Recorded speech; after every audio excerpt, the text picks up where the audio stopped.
সংসদে নায়ক নায়িকা, গায়ক গায়িকা, খেলোয়াড় সবই তো আমরা দেখলাম, ঠিক কিনা? নায়ক নায়িকা, গায়ক গায়িকা, খেলোয়াড় এই সব গুনার ডিমের দিন শেষ। আগামীর দিন আল কোরআনের আলেম ওলামার বাংলাদেশ, ঠিক কিনা বলে? আগামী দিন, দিনের পরে রাত হবে,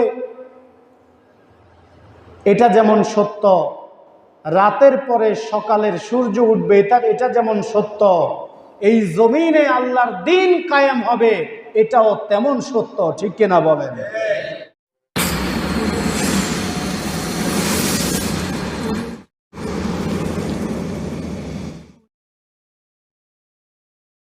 ওই সমস্ত যুবক যুবতীদের জন্য রাসূল বলছেন, ইন্নামা বুইসতু লিউতাম্মিমা মাকারিমাল আখলাক, এই পৃথিবীতে আমি প্রেরিত হয়েছি উত্তম চরিত্রের পরিপূর্ণতা বিধানের জন্য। যারা রাসূলকে আদর্শ মানবে, তাদের চুলের কাটিং কোন নায়ক নায়িকা, গায়ক গায়িকা, খেলোয়াড়ের মতো হবে না, রাসূলের মতো হবে। তাদের জামা কাপড় কার মতো হবে? যারা রাসূলের আদর্শ মেনে নেবে, যারা রাসূলকে, রাসূলের সৈনিক নিজেদেরকে বলবে, তারা জীবন চলে যেতে পারে, রাসূলের সুন্নাহর বাইরে যেতে পারে না, ঠিক কিনা? আমরা সবাই রাসূল সেনা ভয় করি না, বুলেট বোমা।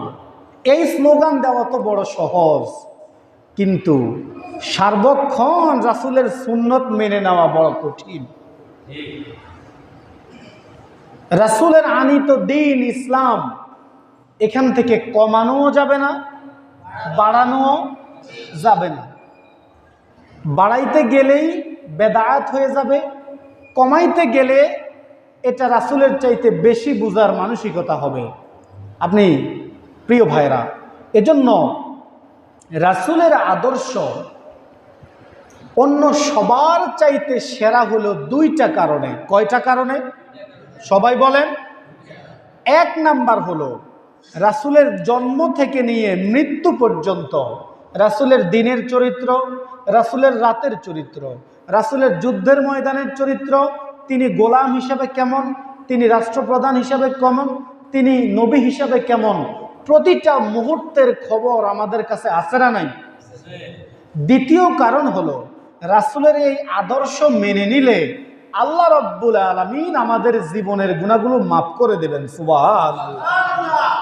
দুনিয়াতে আর কারো আদর্শ মানলে, অন্য কারো আদর্শের সৈনিক হলে আপনার গুনাহ মাফ হবে, এরকম কোনো ঘোষণা কি আছে? এই ঘোষণা কোথায় আছে? মনে রাখেন, আল্লাহ রাব্বুল আলামিন বলছেন, কুল ইন কুনতুম তুহিব্বুনাল্লাহা ফাত্তাবিউনি ইউহিব্বুকুমুল্লাহ ওয়া ইয়াগফির লাকুম যুনুবাকুম ওয়াল্লাহু গফুরুর রহিম। আল্লাহ রাব্বুল আলামিন বলছেন, কুল ইন কুনতুম তুহিব্বুনাল্লাহ, যদি তোমরা আল্লাহ রাব্বুল আলামিনকে ভালোবাসতে চাও। এখানে উপস্থিত জনতা জবান খুলে জবাব দিবেন, আমরা আল্লাহকে ভালোবাসতে চাই কি চাই না? আল্লাহর ভালোবাসা ছাড়া ঈমান কি পরিপূর্ণতা আসবে নাকি? কুল ইন কুনতুম তুহিব্বুনাল্লাহ, যদি তোমরা আল্লাহ রাব্বুল আলামিনকে ভালোবাসতে চাও, তাহলে তোমাদের করণীয় হলো ফাত্তাবিউনি ইউহিব্বুকুমুল্লাহ, তাহলে তোমরা রাসূলের অনুকরণ করো। সুবহানাল্লাহ। অনুকরণ মানে হলো রাসূলের আদর্শ মেনে নেওয়া, রাসূলের প্রতিটা সুন্নাতকে মেনে নেওয়া, রাসূলের সুন্নাত বাস্তবায়নের জন্য চেষ্টা সাধনা করা, এর নাম হলো আদর্শ মেনে নেওয়া। সুবহানাল্লাহ। আপনি অন্ধকার রাত কাজীর বাজারে যাবেন, কিন্তু আপনার কাছে লাইট নাই, প্রচুর অন্ধকার, আপনার সামনে একজন যাচ্ছে, তো আপনি কি করবেন? সামনের জনকে দেখে দেখে হাঁটবেন, এটাই হচ্ছে স্বাভাবিক। ঠিক আমরা জান্নাতে যেতে চাই কি চাই না? আশা তো সবার বড়, জান্নাতে যেতে চাই। যদি জিজ্ঞেস করে কোন জান্নাতে যাবেন, সেইটাও জানি, জান্নাতুল ফেরদাউসে যেতে চাই, ঠিক কিনা? এখন এত বড় জান্নাতে যে আপনি যাবেন, রাস্তা কি আপনি চিনেন? জান্নাতের রাস্তা কি আপনি চিনেন? এই রাস্তা আমাদেরকে দেখালো কে? মুহাম্মদ সাল্লাল্লাহু। রাসূল যেখানে যেভাবে যেই পদ্ধতিতে নিজের জীবন পরিচালনা করেছেন, ওইখানে ওইভাবে ওই পদ্ধতিতে পরিচালিত হওয়ার নাম হলো আদর্শ মেনে নেওয়া। এটা যদি কেউ করে তাহলে তার কি লাভ? ওয়ায়াগফির লাকুম যুনুবাকুম ওয়াল্লাহু গফুরুর রহিম। আল্লাহ রাব্বুল আলামিন ওই ব্যক্তির জীবনের গুনাহগুলো মাফ করে দেবেন। আল্লাহ এরপরে নিজের পরিচয় দিচ্ছেন, আল্লাহু গফুরুর রহিম। হতাশ হইও না, হতাশ হইও না। লা তাকনাতু মির রাহমাতিল্লাহ, ইন্নাল্লাহা ইয়াগফিরুয যুনুবা জামিআ। আল্লাহর কাছে ফিরে এসো। তুমি যদি হেঁটে হেঁটে আসো, আল্লাহর রহমত তোমার কাছে দৌড়াইয়া চলে যাবে। সুবহানাল্লাহ।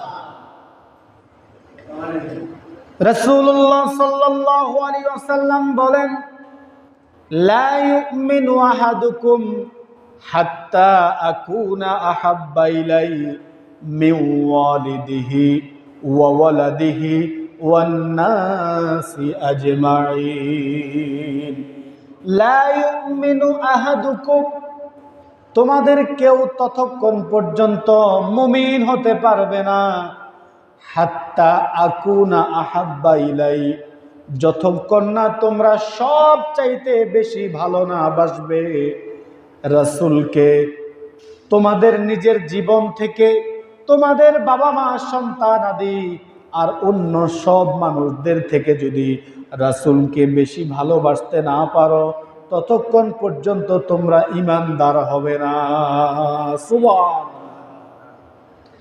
এজন্য রাসূলের আদর্শ যদি মেনে নিতে হয়, এই আদর্শ শুধু কি পরিবারে মানলেই হবে, না জীবনের সব জায়গায় মানতে হবে?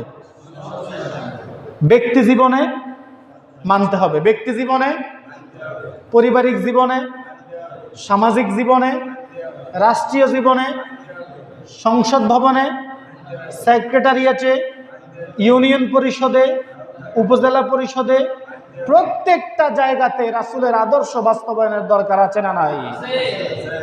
সংসদে নায়ক নায়িকা, গায়ক গায়িকা, খেলোয়াড় সবই তো আমরা দেখলাম, ঠিক কিনা?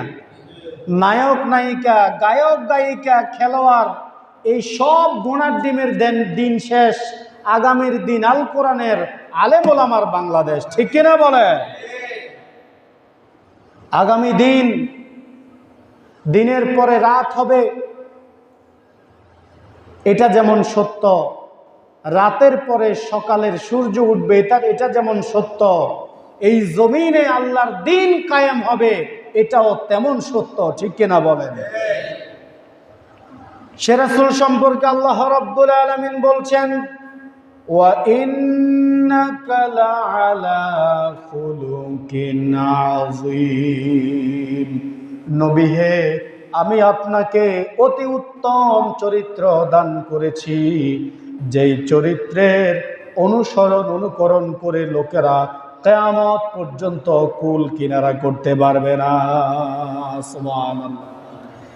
রাসূলের আদর্শ যারা মেনে নিয়েছিলেন সাহাবায়ে কেরাম রিদওয়ানুল্লাহ আলাইহিম আজমাইন, তারা অনেক স্যাক্রিফাইস করেছেন, অনেক ত্যাগ করেছেন।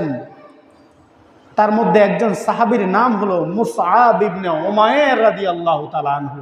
কি নাম বলেছি? মুসআব ইবনে উমাইর রাদিয়াল্লাহু তাআলা আনহু। তিনি বড় ধনী মানুষের সন্তান ছিলেন। তিনি একটা জামা কোনোদিন দুইবার পরতেন না, এবং তিনি এত দামি পারফিউম ব্যবহার করতেন, লোকেরা বুঝতে পারত এই রাস্তা দিয়ে গিয়েছেন মুসআব ইবনে উমাইর। তিনি ইসলাম কবুল করলেন। বাড়িতে আসার পর তাকে বলা হলো যে মুহাম্মদ সাল্লাল্লাহু আলাইহি ওয়াসাল্লামের কালিমা ছেড়ে দাও। তিনি বললেন যে না, কালিমা ছাড়ার জন্য আমি কালিমা পড়ি। তিনাকে বাড়িতে বেঁধে রাখা হলো। তিনি ছুটে নিজের এলাকা থেকে দূরে চলে গেলেন। এরপরে আবার ফিরে আসলেন। ভাবলেন যে রাসূলের জন্য আমি কালিমা পড়েছি, সেই রাসূল মক্কায় থাকবে আর আমি অন্য কোথাও চলে যাব, সেটা হতে পারে না। এবার আসার পরে আবার তাকে বেঁধে রাখা হলো। তিনি বললেন, এবার যদি আমাকে না ছেড়ে দাও, আমার হাতের তরবারি যদি পেয়ে যাই, আমি যাকে পাবো তাকেই হত্যা করে ফেলবো, আমাকে ছেড়ে দাও।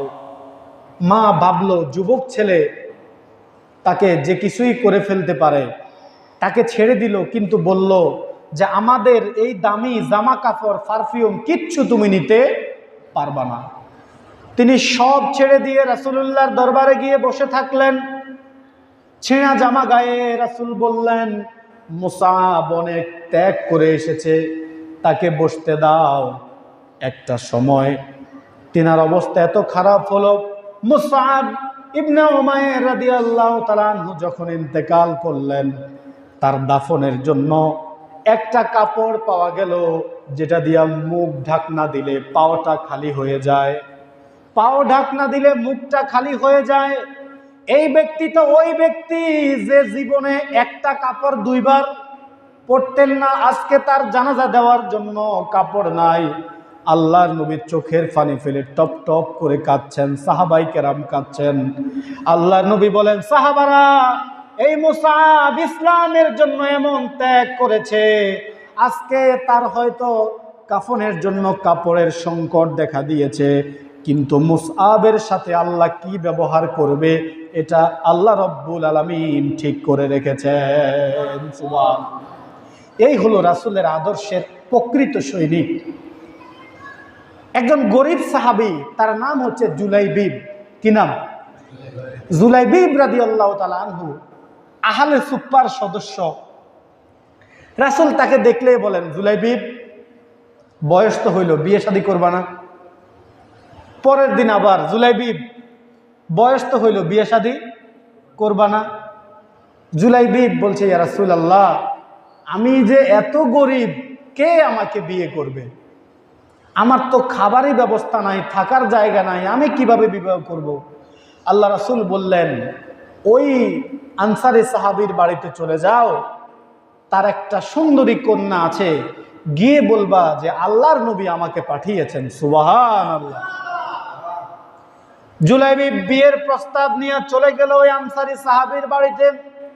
যাওয়ার পরে বলল, আমাকে রাসূলুল্লাহ পাঠিয়েছে আপনার কন্যার সাথে আমাকে বিবাহ দেওয়ার জন্য।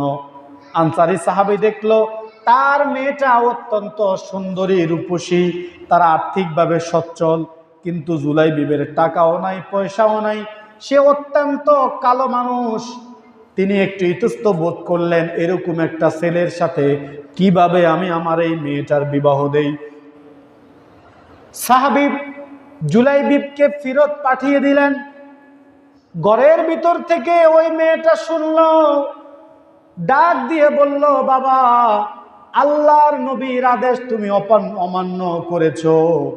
ওই লোক দেখতে যত কালোই হোক, আল্লাহর নবী যার জন্য আমাকে পাত্র হিসেবে ঠিক করেছে, আমি তাকেই জীবন সঙ্গী হিসেবে নেব। সুবহানাল্লাহ। এই হলো রাসূলের আদর্শ, এই হলো রাসূলের কি? এমনভাবে রাসূলের আদর্শ মেনে নিতে গেলে কিছু লস, কিছু ক্ষতি হওয়ার সম্ভাবনা আছে না নাই? আছে।